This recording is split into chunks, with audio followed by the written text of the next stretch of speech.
Okay, ayan guys, good morning Luzon, Visayas, Mindanao, saan man panig ng mundo yan guys. Sideline muna tayo guys. Pag ayos tayo ng pilapil, tambak.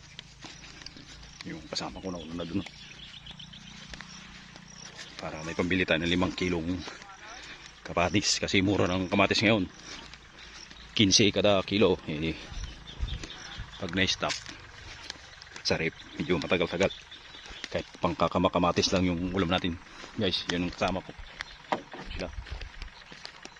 Ayusin namin yung pilapil.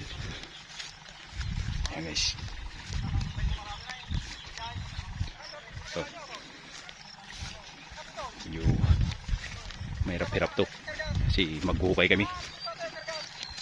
Yung sako, lagyan namin ng lupa. Okay, thank you for watching guys. Ano yung isa-usang video. God bless us all.